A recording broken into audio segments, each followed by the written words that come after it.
I didn't really know Mark when I married him. Honestly, it was a whirlwind romance.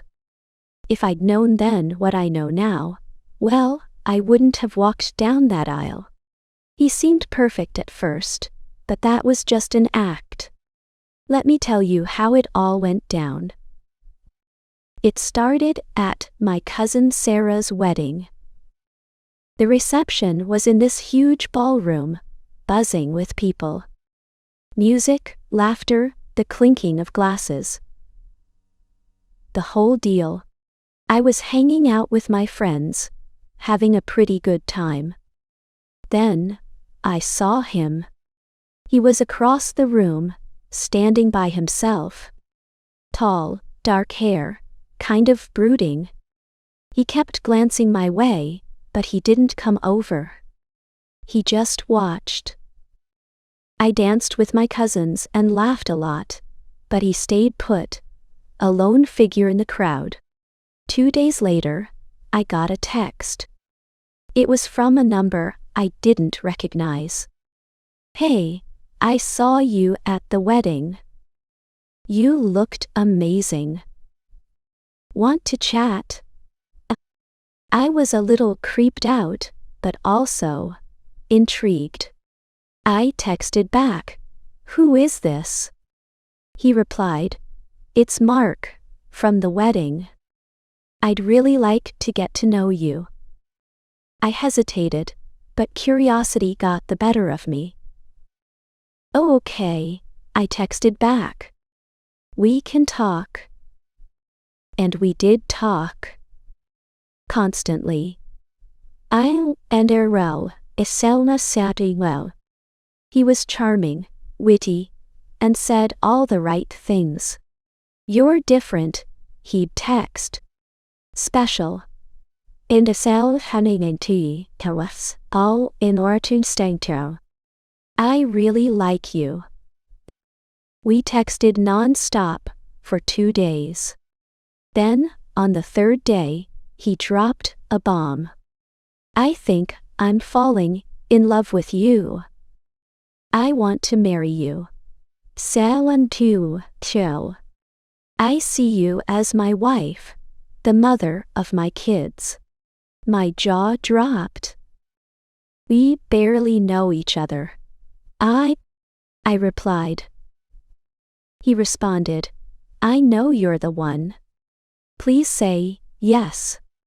I'll make you happy." I was swept off my feet. I wanted to believe him. So stupidly, I said yes. The wedding was quick, small, just family and close friends. I wore a simple white dress. He wore a sharp suit. He seemed genuinely happy, and I told myself I'd found my Prince Charming. For the first few weeks, it was like a fairy tale. He was attentive, brought me flowers, told me how beautiful I was. I felt like the luckiest girl in the world. But then, little things started to change.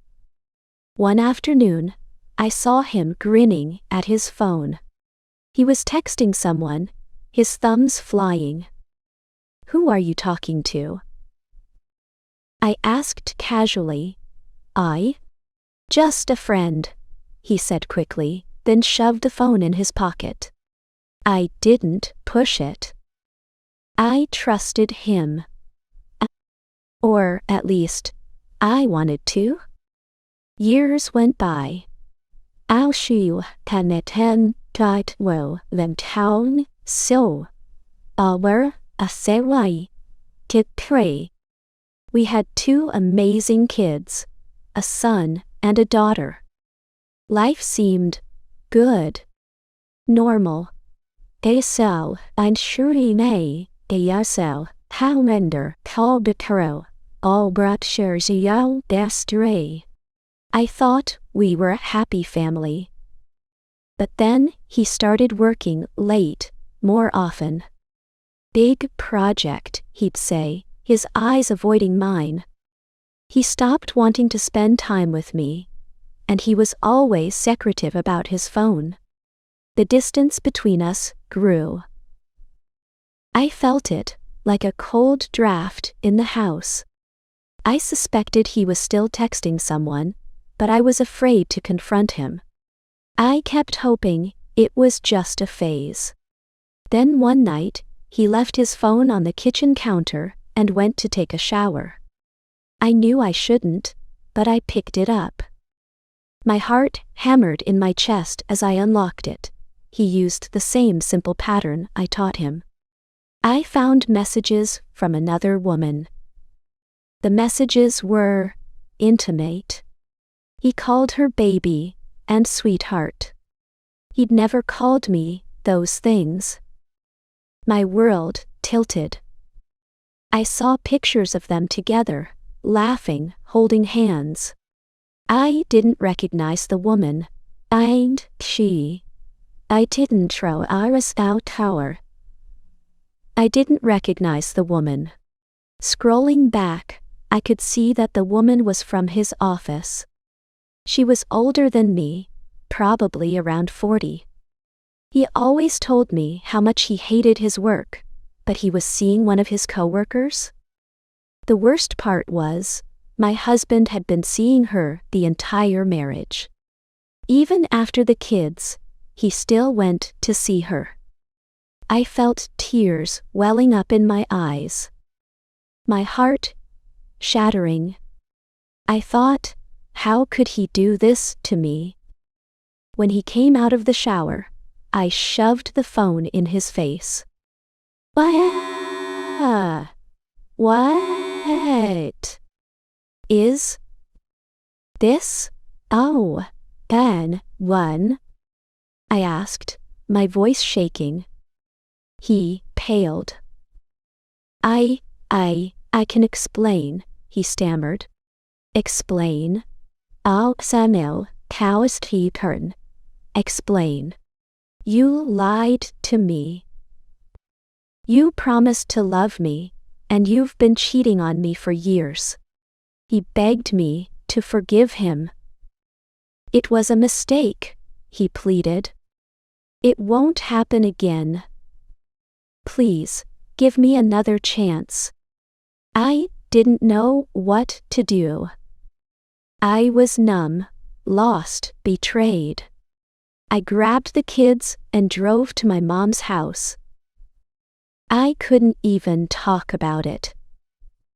I just stayed there for a month, trying to process everything. Finally, my parents asked what was going on. I broke down and told them what I'd found. They were shocked. I know you though were. My mom said, you have children to think about. Maybe you should forgive him. People make mistakes. He showed up at my parents' house every day asking for forgiveness. For the sake of my kids, I agreed to try again. Maybe he would change. We moved back home, but the trust was gone. I felt hollow, empty. A few months later, I saw him texting again, hiding his phone. I knew. Shower low and tro. I said to you as sell tro. And so? I just knew. Then, one afternoon, I saw him driving down the street with her. They were laughing. It was like a punch in the gut. That's when I knew. He hadn't learned a thing. He was still lying, still sneaking around. He probably would apologize again in the evening, saying, I'm sorry, I love you and the kids. I'm an idiot, please forgive me. I didn't even bother. I realized then that I had to listen to myself. I filed for divorce. I needed him out of my life. It was messy, painful, and exhausting. I now take care of the kids and work part-time. Life is what it is. I don't regret leaving him. I'm stronger now. And remember to like, subscribe, and share if you enjoyed the story.